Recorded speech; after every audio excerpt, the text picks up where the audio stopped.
All right, this is my ramshackle introduction to the Gods of Pagana by Lord Dunsany. I try at the beginning of all my read-alouds to just introduce the book, basically to give myself a, because I'm getting everything from Project Gutenberg, and Project Gutenberg does not provide introductions to their out-of-copyright books. I make up my own, basically, just by going through Wikipedia articles for the most part to talk about works. So let's start off with Lord Dunsany. Lord Dunsany, Edward John Mortion Drax Plunkett, 18th Baron Dunsany, commonly known as Lord Dunsany, was an Anglo-Irish writer and dramatist. He published more than 90 books during his lifetime, and his output consisted of hundreds of short stories, plays, novels, and essays.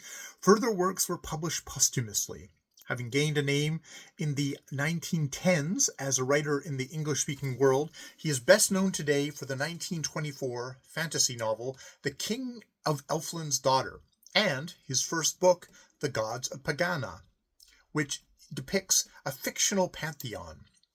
Many critics feel his early works laid the grounds for the fantasy genre. And yes, The Gods of Pagana is a 1905 work. So that is definitely that falls within my realm of things. He was born in London as an heir to one of the oldest Irish peerages. He was raised partly in Kent, but later lived mainly at Ireland's possibly longest inhabited home, Lord Dunsany Castle near Tara.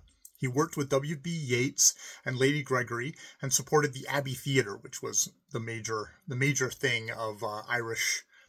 Kind of reclaiming Irish identity and literature, and that's my little interpolation, and some fellow writers. He was a chess and pistol champion of Ireland and traveled and hunted. He devised an asymmetrical game called Dunsany Chess.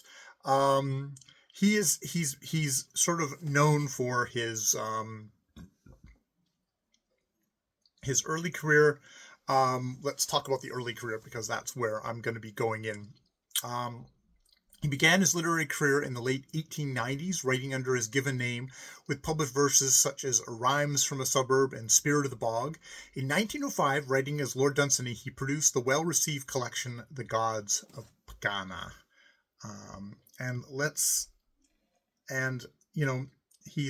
He's notable for Dunsany's most notable fantasy short stories appeared in collections from 1905 to 1919, before fantasy had been recognized as a distinct genre.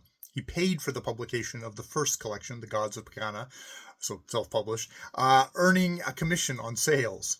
The stories in his first two books, perhaps the beginning of his third, were set in an invented world, Pagana, with its own gods, history, and geography. Starting with this, Dunsany's name is linked to that of Sidney Sime, S-I-M-E, his chosen artist, who illustrated much of his work, notably up to 1922. So yeah, The Gods of Pagana is his first book, published in 1905. It was received favorably, but as an unusual piece. One of the more influential reviews was by Edward Thomas in the London Daily Chronicle.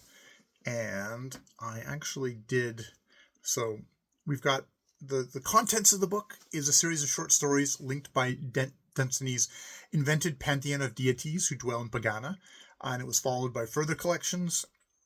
The book contains a range of illustrations by Sidney Sime. This is my Kindle version. I'll see if it actually has the illustrations in it. If it doesn't, maybe I'll try to find the one that does. In 1919, Dunsany told an American interviewer, "In The Gods of Pagana, I tried to account for the ocean and the moon. I don't know whether anyone else has ever tried that before." What else we got? Here, the reception. The 1905 review in the Irish Independent called it a strangely and decidedly remarkable book, clever but weirdly illustrated, and commented that the reader would have to decide for themselves whether or not the stories had any satirical intent.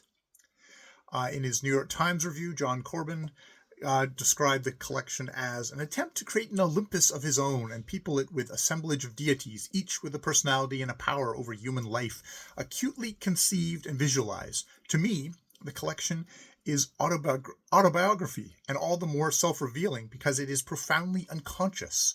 As an achievement of the imagination, this Bible of the Gods of Pagana is simply amazing. So that's contemporaries. And then retrospectively, Gahan Wilson praised the Pagana as a wonderful, sustained exercise in totally ironic fantasy, which may never have been beaten.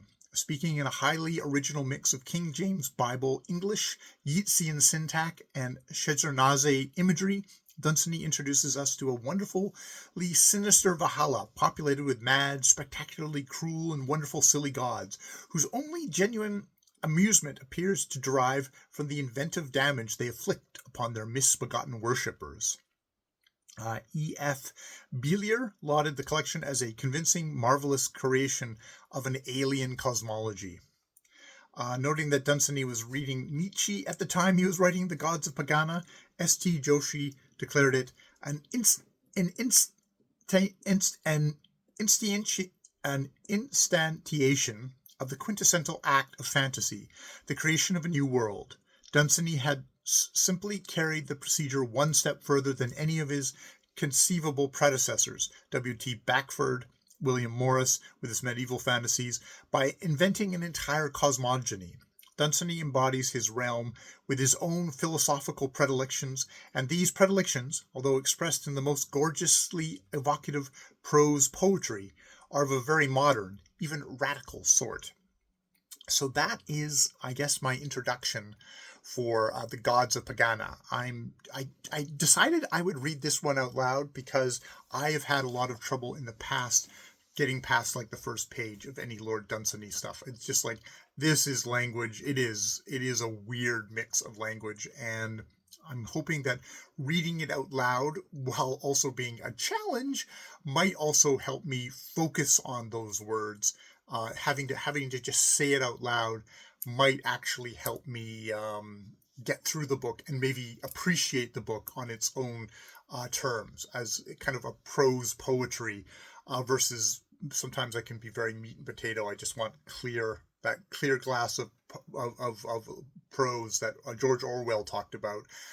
This is not the clear glass. This is heavily tinted glass. Is mine's idea. So yeah, that is my introduction to The Gods of Pagana by Lord Dunsany. Now let's get into it. With horrible pronunciation, I might tell you.